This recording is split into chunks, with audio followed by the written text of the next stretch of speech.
BJP സംസ്ഥാന president Rajeev Chandrasekhar Empuraan സിനിമ കണ്ടില്ലെങ്കിലും ലൂസിഫർ കണ്ടിട്ടുണ്ടാകും. പ്രതിപക്ഷ നേതാവിൻ്റെ പരാമർശത്തിന് മറുപടിയായി ലൂസിഫറിലെ പഞ്ച് ഡയലോഗ് ഒന്ന് പറഞ്ഞു നോക്കിയതാണ്. 1-2 ടേക്കുകൾ കൂടി എടുത്തിരുന്നെങ്കിൽ ഡയലോഗ് പക്ക ആവുമായിരുന്നു. ഒന്നാമത്തെ ഈ കേരള രാഷ്ട്രീയം എന്താണ്, കേരളം എന്താണ് എന്ന് തിരിച്ചറിവില്ലാത്ത ഒരാൾ പറയുന്നതാണ്. അദ്ദേഹത്തിന് ഇതുവരെ കേരളം എന്താണെന്ന് മനസ്സിലായിട്ടില്ല. ഒരു കോൺഗ്രസ് നേതാവ് പറയുന്നു, അല്ല, രാജീവ് ചന്ദ്രശേഖറിന് കേരള രാഷ്ട്രം അറിയില്ല, രാജീവ് ചന്ദ്രശേഖരന് മലയാളം അറിയില്ല, അതുകൊണ്ട് ഞങ്ങൾ ന്യായീകരിക്കുന്നത് അദ്ദേഹത്തിന് മനസ്സിലായിട്ടില്ല. അത് ശരിയാണ്. ഞാൻ ഈ 10-60 കൊല്ലം ജനങ്ങളെ വഞ്ചിച്ച് അഴിമതിയും പീഡന രാഷ്ട്രീയം എനിക്ക് അറിയില്ല. അത് കോൺഗ്രസിന്റെ രാഷ്ട്രമാണ്. നമ്മൾ എന്താണ് പറഞ്ഞതെന്ന് അദ്ദേഹത്തിന് മനസ്സിലായില്ല. നിങ്ങൾ ചോദിക്കുന്ന ചോദ്യം എന്താണെന്ന് പുള്ളിക്ക് മനസ്സിലാവില്ല.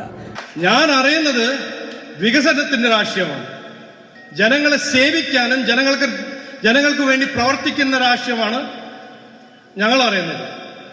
അപ്പോൾ കോൺഗ്രസ്സുകാർ രാജീവ് ചന്ദ്രശേഖർ കേരള രാഷ്ട്രീയം അറിയില്ല എന്ന് പറയുമ്പോൾ അവർ 100% കറക്റ്റാണ്. അതെനിക്ക് പഠിക്കാൻ ഒരു ആഗ്രഹമില്ല. അവര് വേണമെങ്കിൽ പ്രിയങ്ക ഗാന്ധി വാഡ്രയോ രാഹുൽ ഗാന്ധിയെ പഠിപ്പിച്ചോട്ടെ. വായി തോന്നിയതിൽ പറഞ്ഞിട്ടുണ്ട്. എന്താണെന്ന് മനസ്സിലാക്കാനുള്ള സാമാന്യ ബുദ്ധി അദ്ദേഹം കാണിച്ചില്ല. പിന്നെ മലയാളം അറിയാൻ പാടില്ലാത്തത് കൊണ്ടുള്ള ചില പരാമർശങ്ങൾ അദ്ദേഹം ഇന്നലെ നടത്തി. ഞാനത് ഇഗ്നോർ ചെയ്തു. അത് ചോദിച്ചുകൊണ്ട് ഞാൻ പറയാം, പാവണം. പിന്നെ നമ്മുടെ ഹൈക്കമാൻഡിലുള്ളമാരൊക്കെ ഹിന്ദി മലയാളമൊക്കെ പഠിച്ചിട്ടില്ലേ നേതാവായത്? അത് മനസ്സിലായിട്ടില്ല. നമ്മൾ എന്താ പറഞ്ഞതെന്ന് മനസ്സിലായിട്ടില്ല. അതുകൊണ്ടാണ് പറഞ്ഞത്. പിന്നെ പറഞ്ഞത് എനിക്ക് മലയാളം അറിയില്ല.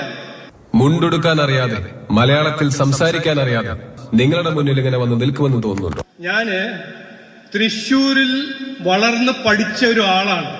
പിന്നെ ഞാനല്ലേ ഇവനെ പണ്ട് സ്കൂളിലൊക്കെ കൊണ്ട് വിട്ടോണ്ടിരുന്നത്. എന്നെ കണ്ട കിടുകിട പറയും. രാജ്യം മൊത്തം നാഷണൽ സർവീസ് ചെയ്ത ഒരു വ്യോമസേന പട്ടാളക്കാരൻ എയർ കമാൻഡർ MK ചന്ദ്രശേഖരന്റെ മകനാണ്. അപ്പൊ എനിക്ക് മുണ്ടുകൊടുക്കാനും അറിയും, വേണമെങ്കിൽ മുണ്ടി കുത്തി വെക്കാനും അറിയാം. ഈ ഡയലോഗ് എനിക്ക് മുണ്ടെടുക്കാനും അറിയാം, ആവശ്യം വന്നാൽ അത് മടക്കി കുത്താനും അറിയാം. മലയാളം സംസാരിക്കാനും അറിയും, മലയാളത്തിൽ തെറി പറയാനും അറിയും.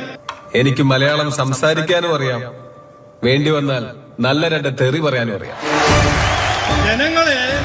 ജനങ്ങൾക്ക് വികസന സന്ദേശം മലയാളത്തിൽ പറയാനും അറിയാം. അപ്പോൾ എന്നെ പഠിപ്പിക്കരുത്. ഞാൻ ഇവിടെ പഠിക്കാൻ കോൺഗ്രസ് നിന്നും CPM നിന്നല്ല വന്നിരിക്കുന്നത്. ഞാൻ എന്താ ഇതിനൊക്കെ മറുപടി? ചുമ്മാ വിട്ടേക്ക്, നിങ്ങൾ കാര്യമാക്കുന്നു.